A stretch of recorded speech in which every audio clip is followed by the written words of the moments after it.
Hello, friends, and welcome to Service of Change's Changecast, your podcast for change. I'm your host, Dennis Nappy II, with Service of Change, where small changes among the masses can have a massive impact around the world. I almost stuttered over my own introduction. It's been a distracting week. It's been a crazy week. A lot going on in the world. Big focus on some of the things that are going on in Baltimore between the community and the citizens and police officers.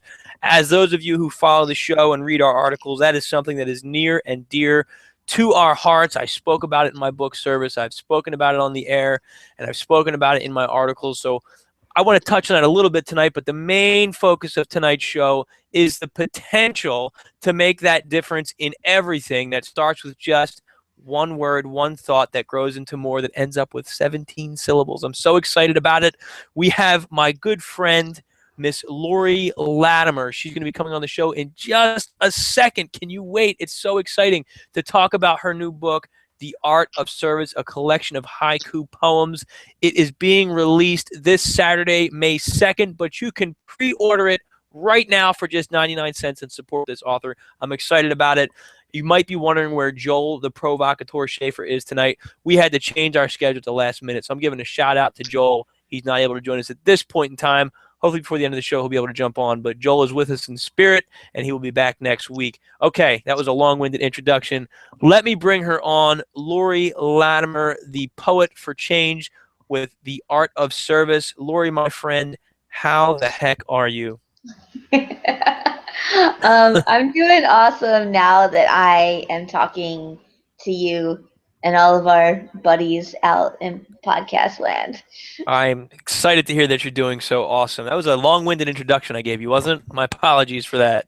No, it was great. I like being called the poet for change. I kind of want to like a cape that says that, I think. That's a good idea. And I just coined that. It's not trademarked yet, patent pending. But yeah, it's called freestyle. I'm getting better at it. Yes. I love how Joel appreciates the intros that we do. I miss Joel. Joel's always a good flavor to the show, but I know he's with us in spirit tonight. He's got some other stuff he's taking care of. So, Yeah.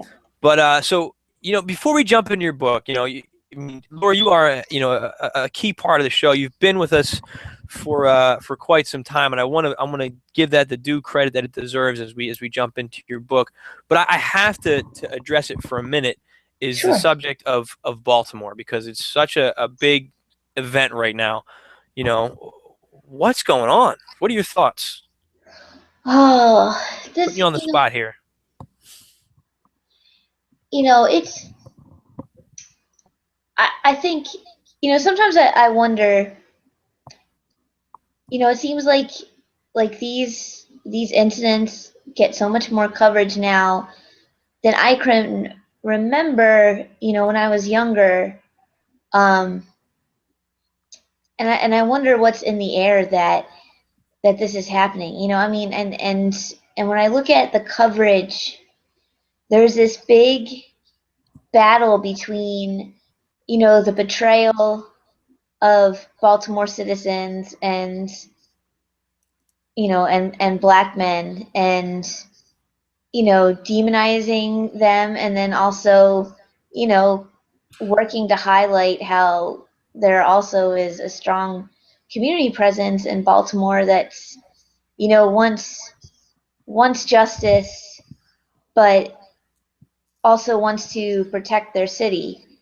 So I don't know, it's hard, to watch because I have people in my life, people of color who have been, brutalized and mistreated by the police.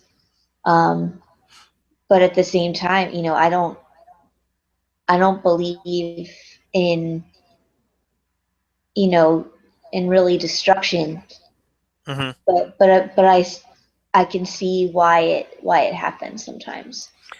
And it's a tough topic, and it's a tough topic to talk about, and it's even more difficult to speak about, I think, publicly, where we are right now, because people are so sensitive, and I think people are hanging on every word that people are saying, and ready to run with it when somebody says something that can even be construed as offensive. Yeah, Um, yeah, and sorry, I didn't mean to cut you off, but the thing that it's okay. bothers me about this, and in cases, that we've seen, like with Michael Brown and Eric Garner, is that, there are people, and I mean, usually white people, that try to justify the deaths somehow, like, well, they were a drug dealer, they did this thing, and I don't necessarily see the correlation that this person has, you know, committed crimes, therefore it's They deserve okay to to die. die in this Right. way. Well, I it's when you're detached. It's easier to justify that, because it makes it less personal. It dehumanizes, the person, so you don't have to deal with that grief or that sadness that you feel. So, I see that a lot in a lot of different scenarios. Well, they were this or that. They got what they deserved, or, they probably didn't, want to, I don't know, something stupid. I've heard all these crazy comments about it, but my greater, I don't know if concern's the right word, because I think what I've noticed that I think is positive is a victory for the little guys like us. Over the past, I say, 24 hours, and I put some stuff up online about it. Is that initially, for people who want to see some of the stuff we had, it's on our Facebook page, facebook.com/service of change. But for the media initially puts out these horrible pictures of buildings in flames, people smashing cop cars, and the headlines are riots, chaos in the streets, and all this, the normal stuff that you've seen really since Trayvon Martin, when that happened. And what you weren't seeing is the 10,000 people who were marching peacefully and not getting violent, and they Yeah. just are demanding justice, and then you had this report, and maybe there's truth behind it. I don't know. I didn't read the actual intel report, but that the Bloods and the Crips and was it the Black Guerrilla Gang were uniting and putting hits out on cops. But then it comes out a group of they look like some of the old heads were sitting there talking, and you saw the Reds and you saw the Blues standing right there in front of the camera saying, we don't want to kill cops. We want justice. We are not putting it out there to kill cops. People think because someone said something dumb and they happen to be wearing red that they're speaking for Bloods and Crips and everything. So, the through social media, I saw a lot of people promoting those backstories, which conflict with what the mainstream initially reported. Right. Now, the mainstream may have had some of that stuff, but it was like, at the bottom, it wasn't making the big headlines. So they're still Well, getting people nervous. Go I ahead. think peace isn't as exciting It's as, not. and then what do you have if, oh, we had this, you know this terrible thing happen, this unjustified death, and oh, people responded, with compassion, and and asked for, peacefully, for justice in this case. I mean, that's It's probably not boring. as thing as. Well, because if it bleeds, it leads, But, Mhm. and I talked about this with my students in great detail today. So I'm going to try it, and it took an hour. You know how I can go on and on. But Yeah. we have to make a choice. Do we want to have that excitement? I mean, because what this is turning into really is like the Hunger Games. People want to watch the violence on TV, and it sells. So as the consumers, we in essence are driving what's being put on the TV, because ultimately the news will respond to the people and to the consumer. So part one of what I'm saying is, we have that power to kind of influence what they're showing. I'm not saying don't watch the news, but Yeah. we need to demand a higher quality. And one of the things I recommended was, if they're putting out this false stuff or this misleading stuff, and I think there's a reason before it, and I recommend listening to our other shows about Ferguson, about police, and about the revolution that we've talked about. Listen to that stuff and our thoughts about it, and you understand better where we're coming from here. But if people were to sit there and say, you know what, I am so tired of this major news network, misrepresenting the facts, that I am going to start boycotting their sponsors. Now, let's say they had, brand X sneakers that is a major contributor, millions of dollars to their programming, and everybody says, I'm no longer buying those sneakers. Well, those sponsors are going to pull out of that news program right there, because nobody's buying their sneakers anymore, because the news is now discredited. And now you just took away their funding, and they're going to start catering to the people because that's where it is. That's where the true power lies. You don't even have to go to the streets for something like that, you know, and it will have a ripple effect. I know I sound insane sometimes, but No. Because, well, I mean, money is behind everything. Money and power are always linked, and mhm. so what you are saying makes sense. You know, And that's not right, and that's not going to address, you know, part of the problem of, well, there's still tension between police and the citizens. But I think if you had more accurate and honest reporting, then we'd be better aware of exactly what happened, be able to trust in what happened, and then have a better controlled and measured response that wouldn't have to involve people running on the streets to riot. If we just had the media yeah, tell the truth, the whole truth, and nothing but the truth, you know, just report the facts of what's going on without one slant in any direction or another. right. But what do we know? So Yes, look, Lori, I go ahead. I was say I could go on about. I have a lot yeah. to say about this, and I'm wishing now we would have done a show earlier this week. I just didn't have the time for it. But um, you know, any final thoughts on this subject? Because I want to dedicate this, you know, this show to your book and talking about it. You know, I just think I wish sometimes that I don't know. I'm just gonna say whatever I want right now. I wish the white people, and I apologize, white people, for generalizing you, would kind of like get off their high horse sometimes and take a step back and just think, you know, if there are riots, why would people feel like they need, you know, people of color, black people in this case, feel like they have to?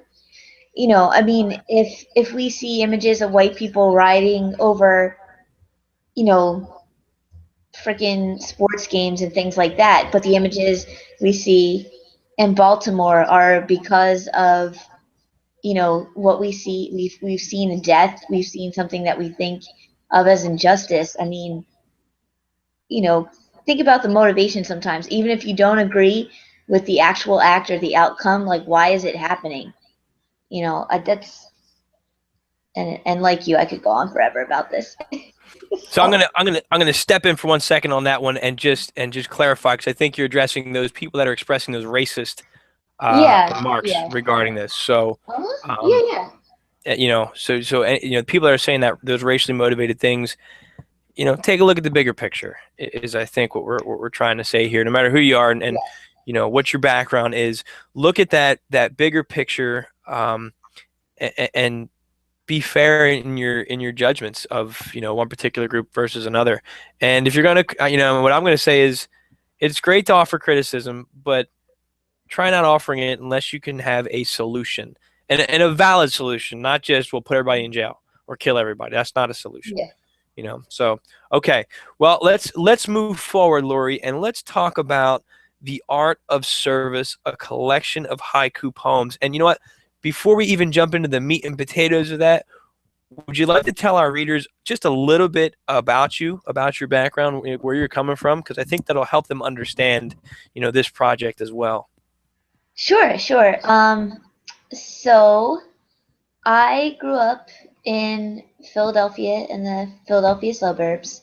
Um, I was a very quiet, nerdy child, what you might call an indoor kid, and spent most of my time alone reading books, which led to me spending a lot of time alone writing stories. And as I grew older, I, you know, just growing up in Philadelphia and one of the biggest suburbs of Philadelphia, you know, I observed, you know, just a lot of tension between cultures, tension between classes, inequality, and I was always paying attention to that. And so, you know, when I went away to college, I studied comparative literature, but within that, I was studying how systems of oppression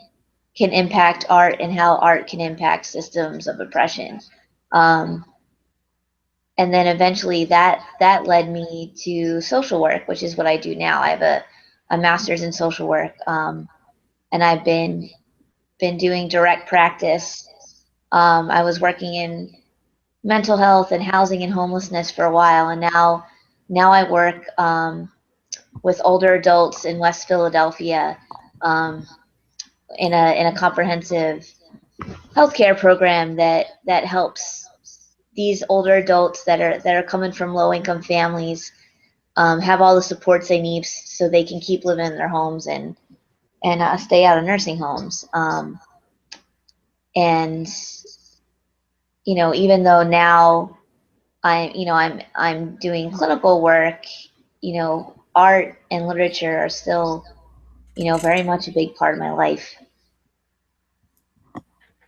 So you kind of were groomed to write this book. It almost seems like it was fate for you to put this all together, Lori, because you've had such a wide array of experiences and I think exposure to a lot of the hardships that people face, in the world today. And so now you've got all these experiences. You grew up, in the suburbs of Philadelphia. We grew up together. So in Yeah, Upper Darby, yeah. where Joel lives right now, actually still keeping it real, and witnessed a lot of different things, different challenges. How did you end up going from just your writing at home when you were sitting home by yourself to writing haiku? And now we used to call them haikus. We used to say them plural, but in the process of you and I putting this book together, we realized the plural of haiku is haiku, and that Yeah, that caused some trouble for us just too. like But just like fish and deer. yeah, fish. I got multiple fish. It's still the same word. There's no fishes. But we digress. Yeah. How did you end up writing haiku? How did that start? Well, it started actually in 2011. I'd started my blog uphill kind of on a whim. But I have a friend, Brandy, who has a blog called Mama Knows It All.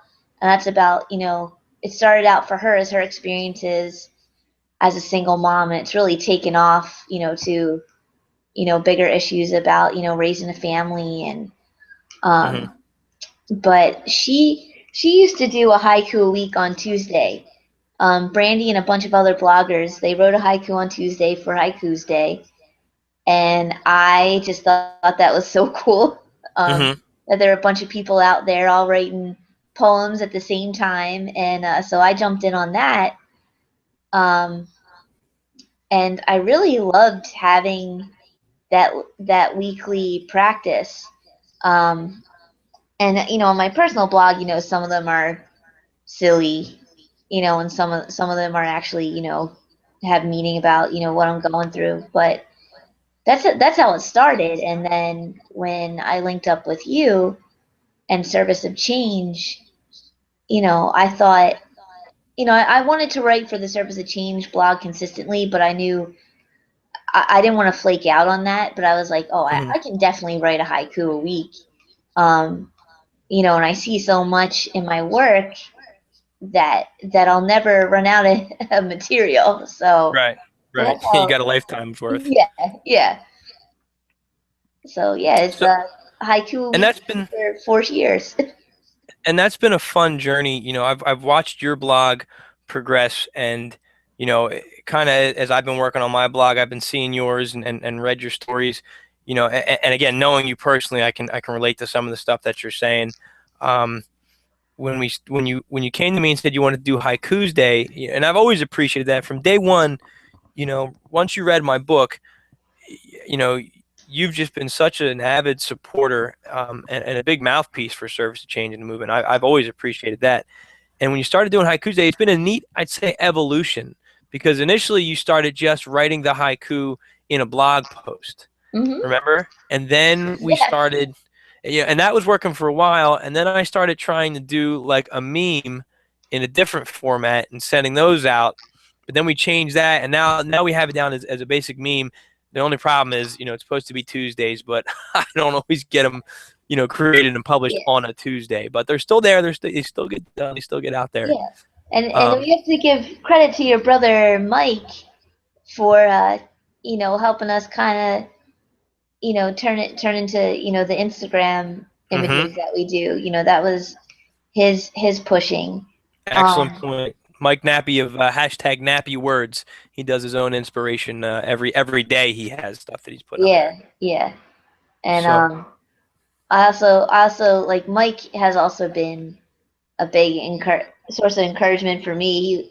He's the one. He was like, Laura, you should take your own pictures for the haiku. Like, show us your world. And I was like, mhm. oh, that's a great idea, Mike. So that's Yeah, been yeah, fun for and me too. that is a great because you kind of see some of your inspiration, as the haiku are being put together as we're working them. Because at one point I was just out, because living in the mountains, I would take just 100 pictures every time I went out. So I have a nice stock of photos that, like, I was thinking, like, Deep Thoughts by Jack Handy from Saturday Night Live. It's great to have these surreal nature pictures, and you've got it from your neighborhood where your inspiration's coming from. So we throw them up there every week. You can check us out. I guess the easiest way to find them is this Facebook feed or Twitter. Was it Lori Latimer 1, and then Dennis Nappy the second? That's Nappii, or even at Service of Change now. We Yeah, have or a if you're Twitter on feed. yeah, and if you're on Instagram, you know, Dennis is. If you follow Dennis on Instagram, you can see them all too. What is it, DNappy 2? I think. I don't Yeah. even know. I think it's DNappy 2. The best way to, honestly, the best way, go to serviceofchange.com. That's all you have to do. And everything you need is right there on the homepage. You have the Twitter feed, the Mhm. Facebook feed, you have the blogs, the Changecast. You can subscribe to iTunes from there and listen to this. You can even now at the top of the page get Lori's book. It's up there today. So check it Dang. out. It'll take you right to the pre-order. And let me give that little interjection right there. Sure. Um, being an author myself, if you tonight, if you're listening tonight, or you catch this tomorrow before May 2nd, even after, we encourage it too. And you're saying, well, I like the paperback. I love to hold a paperback in my hand. But if you can spend the 99 cents, you're going to get it sent right to your phone, and you're going to have a nice amount of these inspirational haiku poems that Lori wrote that are geared on motivation and change and celebrating those the warriors for social justice people. They just give you a really good idea, and I think the courage and the encouragement to make that difference in the world, and understand you're not alone sometimes when you're going, hey, that's not right in the world. You're not alone. So these are great things that you can have right on your electronic device. It's 99 cents, and the benefit to us is that the more pre-orders we get, the more orders she gets, the more hits she gets, the higher she gets put up on the Amazon page. This book should be a number one bestseller, and that's how it happens. Spend the 99 cents and help make this author, a bestseller. It's her first book. I think she deserves. I'm not saying that just because I'm vested in it. I'm saying it because she deserves it. So please, support her. Tell your friends, tell your family, and help her get to that spot. But then the other key is, once you read them and you're going to realize, wow, these are really good, go give her that review. That's the other thing that's going to help drive her book up into that number one slot is sales and reviews. Because the more reviews she has, the more Amazon will take it upon itself to promote Lori and help her rise to the top. So please help us out. I feel like I'm on one of those Save the Children commercials you used Yeah, to see. or like PBS, Yeah. For one telephone. small donation, for the cost of a cup of coffee, Yeah, you I could don't be have. helping. Yeah. There we go. So, stepping off my soapbox. So, let's talk a little bit more about your book, and let's look at the cover of it. And you know what? I'm gonna go through my slideshow here, because if you're following on the YouTube page, we've got a slideshow going. So I have the power to look at it because we have the book right here.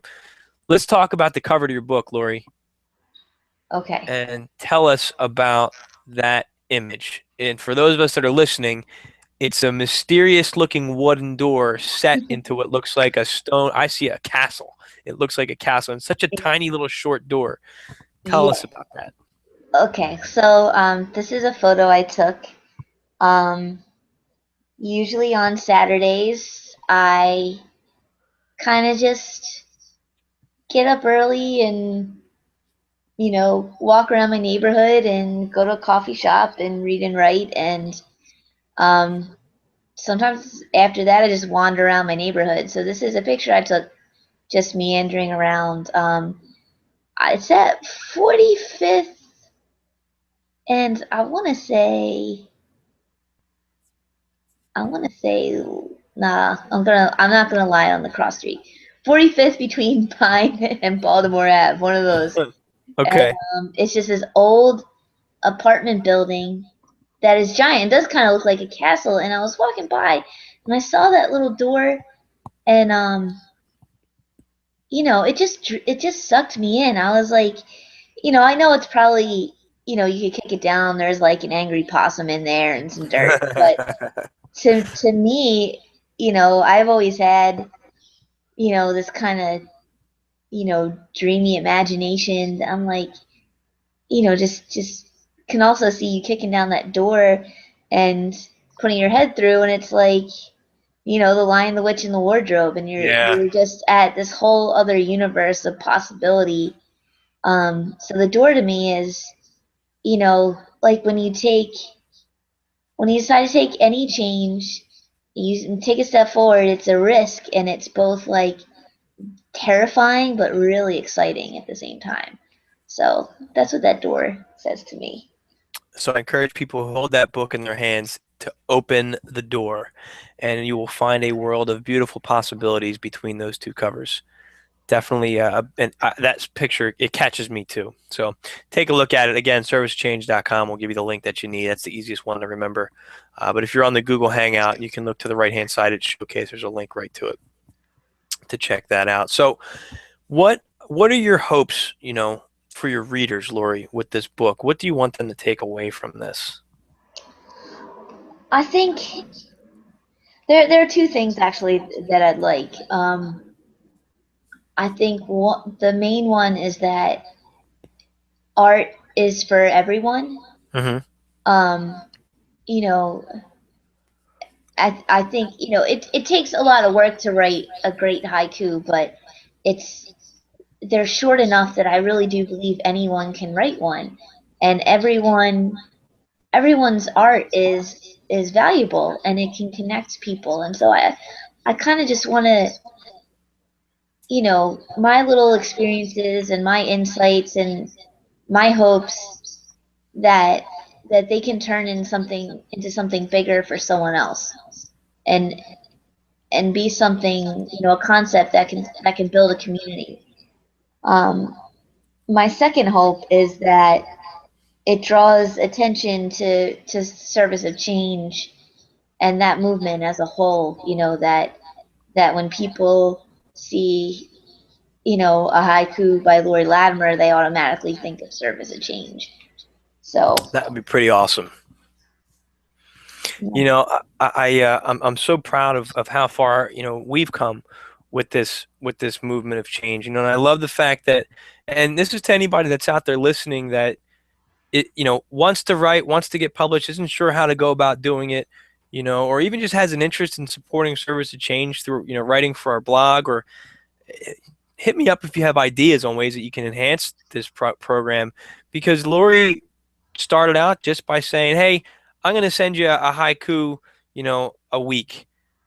Had no idea this was going to turn into a book. Now she literally has something that could live forever, or for thousands of years. I mean, I think about that as an author. Like, what if my book's in the right spot and ends up getting buried, and 5,000 years from now, civilization digs it up, and that's the only work that survived from this time period? It's like, all right, now I'm a king, But it's a pretty neat way to preserve, part of your legacy. And I love helping authors with that, and new authors with that. And that's, what the publishing end of Service of Change aims to do with the formatting, with the writing, with the editing, all of that stuff.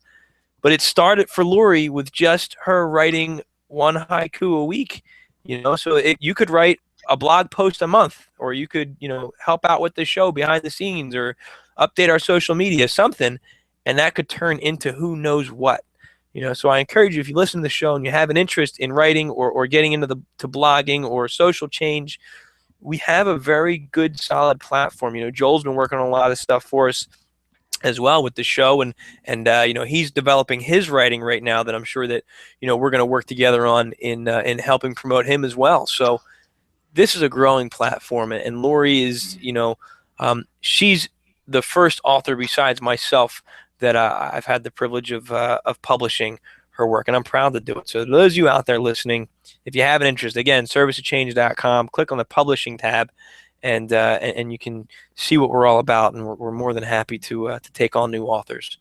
Yeah, So, and to tag on to that, I mean, I have been writing, since I was like 7 or 8 years old.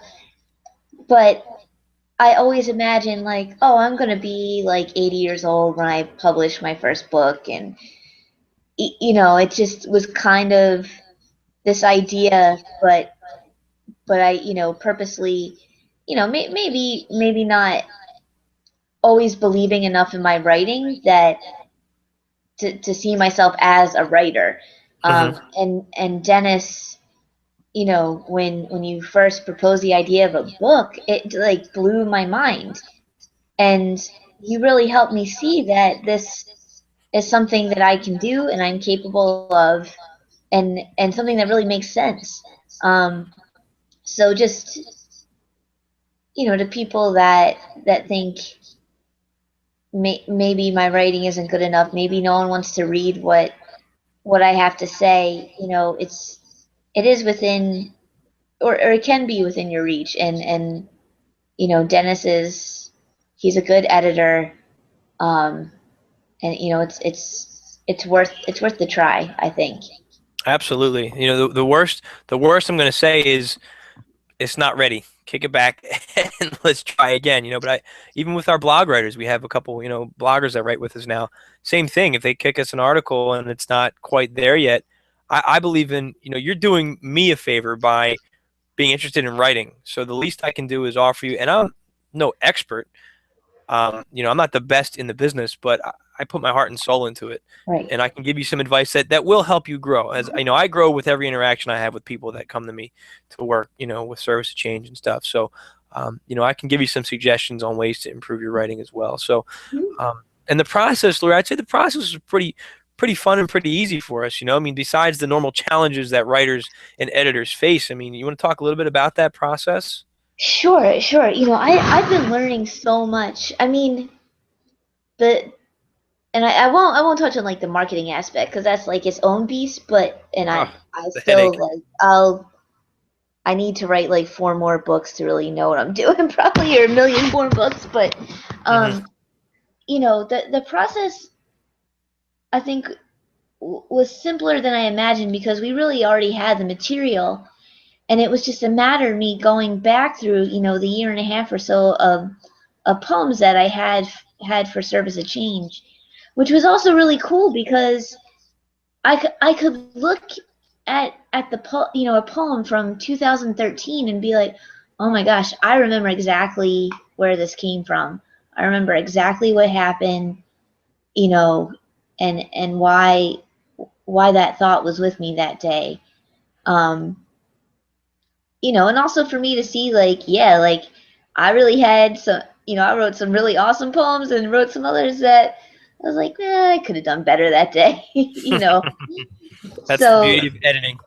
and also, but that's also like that helped me really appreciate the weekly practice. It's like anything you do regularly, you're gonna have, weeks where you're really making great strides and things are, just really fall into place, and you could have a couple weeks where like, you know, you're just not feeling it, but because you have that scheduled time, I do this every single Tuesday.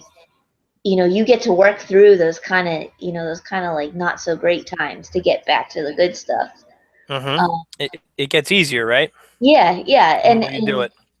and also with this, having to write a foreword, um, that made me sit down and have the first chance to really articulate why I do this each week. And I hadn't had a formal platform to do that, and that was a great process too. It was very hard. Um, when you have to put into words kind of just what you believe in your heart, Hmm. and and then even having to write and about the author, writing a blurb for the back, all these pieces that every time you talk about them with me, I'm like, oh my gosh, there is a lot to go into this, but Yeah. just I don't know, it was just very eye opening for me, and at times I think I felt self conscious, but in the end, it definitely made me feel, feel like I can say I am a writer. So that's the impact the process has had on me. And to piggyback on a little bit of what you were saying, you had all those years worth of haiku that you could go back and look at. To a lot of you writers out there, I can almost guarantee, this is not a real psychic prediction. I'm going to pretend it's me being psychic. I can almost guarantee if you're a serious writer, you have a journal or a diary or just a computer entry of your random thoughts that's almost like a chronology. That may be a rough draft for you. It's going to need to be organized. It's going to need to be cleaned up. But I've journaled my whole life in a lot of different areas. And when I wrote I Am Human, I was going through that, and that was just helping me. And the next book that I'm putting out, Food for the Archons, I'm relying heavily on my journals that I wrote. So half the brain stuff is done because you have that stuff. So it may just be a matter of organizing and cleaning it up. So again, I highly encourage you, if you're interested, if you're on the fence, reach out to us. We definitely want to hear from you. We want to work from you. We're putting together a really good team. Lori's done some editing for me. She's fantastic at what she's doing. And the more that as a writer, the more that you do it, the easier the process gets. It really does. That first book I wrote, that was a long process, and I was learning as I go. I just put out my fourth book, and I'm not saying it's easy, but I understood it. It was a lot easier. It was a lot smoother to go through it. And we want to help you with that. We're looking for people that want to join the Service of Change team and write and publish and spread that positive message of change in this world. So Lori was a great first author to run through this with us, and I'm thankful for it. So thank you, Lori.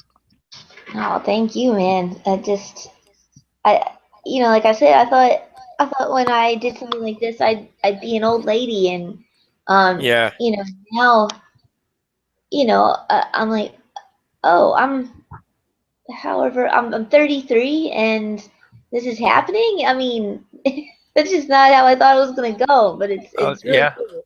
I was the same way. I always said, "Oh, I have a life goal to write a book," and it was just something I said. I always wanted to do it, but it was just something I said. And even when I was writing it, part of me was like, "This will never get published," And to actually hold it in your hand is such a surreal feeling. And now I feel like, okay, that was a life goal. I'm too young to accomplish a life goal like Yeah. that.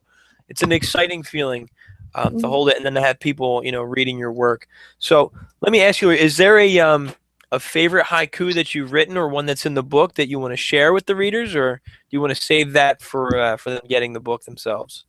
Oh man, there are two that I really like. Um, that of course I don't have a copy of the book in front of me, but Slacker. I know. Well, I left it with Danielle Gatto, who helped make the trailer for the book.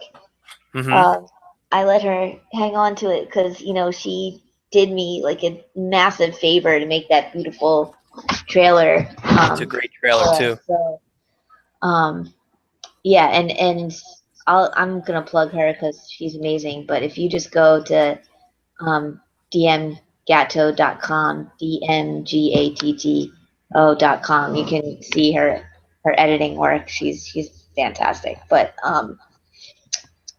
I I think let's save it for the release so I don't butcher my own work. Okay. I Yeah. have your book in front of me, You Lori. do? Just Okay, well I like the one about starting the Renaissance. oh, Some that's a good one. it says something like something like using ideas like we use currency or something like that. Do you have any idea where it is? Of course I don't. I got it. I got it. I found it right here. It's Okay. dated 1/14/14. So, exchange ideas as we exchange currency. Start the Renaissance. What I love about your haiku is that, like, I read it and I get it, but then I have to think about it, and then it takes my brain deeper, and then so those little tiny bit of words could inspire hours worth of thought for me, just sitting there and contemplating it. And I think that's the art form behind it. You know, it packs a powerful punch. So exchange ideas as we exchange currency. Start the Renaissance. Good stuff, Lori. So that's just a little teaser for those of you that may be interested in getting the book. So let's move on. We're coming up kind of close to the end of our show, Lori. What are your next steps? What's coming up, in the near future for you, short term and long term? With writing, or just like in my Yeah, whole life? let's start with writing. All right, let me Um, ask that question then. Do you have plans for a second haiku book? I've been thinking about that, and it seems like I could probably do one a year. I mean, because I'm writing every week. Mm-hmm. Um, Sometimes I wonder if I want to look at um the ones for my personal blog. I kind of like, actually, now that we're talking, I'm getting an idea, because I my personal blog, a lot of them are kind of inspired by my judo and jujitsu, Mm-hmm. and I'm like, I should pull all those out and Yeah. Lori, I'm with you. for grapplers. um, I think that we have multiple projects within, your writing, and I support you 100%. I love the idea of a book a year. I think that that's a great idea. Um, so I've got your back if whatever you want to do. So to Awesome. our listeners out there and our readers out there, how can they get updates if they want to find out more about upcoming works? Well, I think you can always check out my blog, which is called Uphill. The URL is latattack.wordpress.com. So that's just LAT attack.wordpress.com. And that's actually if you click on the link to this Changecast at Service to Change, that's all in there. The to connect with Lori's blog. Yeah, So yeah, easy enough. Service to Change has the link to it, yeah, yeah. So and they can subscribe to a newsletter you have, right? yes, yes, which is also, you can get the link from Uphill. It's on there. Right. It's on Uphill, and that's the actual link that it takes you to Yeah. at this Changecast show notes. It's right there. It says click here, and it takes you right to the Art of Service page on her Uphill blog, and you can sign up for her newsletter. And that's where Lori gives you some updates and stuff just about her writing and any upcoming projects and events that she has that you may be interested in. But what I think Lori and I have in common is that we're trying something different. We're not the first ones to use writing as a tool to bring about change, but we're given a strong go at it to try to inspire people to go out and make that difference, and hope that situations like what's going on in Baltimore don't happen in the future. And I think that the written word has that power to make that difference and have that impact. And this book's a great start for it. So any final thoughts on that, Lori, before we go ahead and close out the show? Um, I think just that, I've been really overwhelmed by all the support that I've gotten, and this experience has been it's been both empowering and humbling for me, because it's made me believe in my writing a lot more. Um, and that's, the kind of like self-centered way, but also like made me realize that, you know, art and literature is still a big deal. It's not dead in kind of the way that sometimes I think it is. Um, so yeah, those are my final thoughts. Great final thoughts, Lori. I appreciate them, and I had final thoughts prepared, and now they are escaping my mind. Oh, I wanted to on a different note, a more somber note, but I want to draw readers' attention to an article I put out, unrelated to Lori's haiku book, but it's about the earthquake in Nepal, where the death count's over, what is it, 4,000 and growing. Number one, I just want to give our thoughts to those people out there that are going through such a hardship. But I wrote an article that's more related to my book, I Am Human, in that mindset of things. how some of that suffering could have been avoided, and how there are alternatives out there. As we know, there's alternatives out there to more stable housing that withstand earthquakes and hurricanes and things of that nature that's equally as affordable as some of the stuff that's there available to us now. So just take a look at that. It's a really interesting article about the earthquake in Nepal. You can find it through our social media feeds and stuff. But back to Lori's book, I highly recommend it. Again, support her. 99 cents. You can pre-order it right now. It's available for pre-order, and the book is going to drop on sometime Saturday. So I'll have that released sometime on Saturday. Amazon isn't a precise mechanism, so maybe a couple hours after I hit the release button, but I'll do it early. So please check it out. Support Lori, latattack.wordpress.com. Check us out, serviceofchange.com, facebook.com/serviceofchange. Let's run through the Twitter handles, at Lori Latimer 1, Dennis Nappy the second, NAPPIII, and at Service of Change. Check out my books, Service of Soldier's Journey, Counterintelligence, Law Enforcement, and the Violence of Urban Education. 2 books, Urban Educator's Survival Guide, and also I Am Human, which you can read for free at serviceofchange.com/I Am Human. Don't forget to follow us through iTunes. You can subscribe to the Changecast and get these updates sent right to your mobile device. Lori, am I missing anything, or are we ready to go? I think we're good. Okay, so a big thank you to Lori. I'm excited about your book. I'm looking forward to seeing you this weekend for the launch. Pictures to follow to our followers, listeners, and readers out there. Check the social media feeds for them. I'll have them posted this weekend of the big event for Lori's big launch party.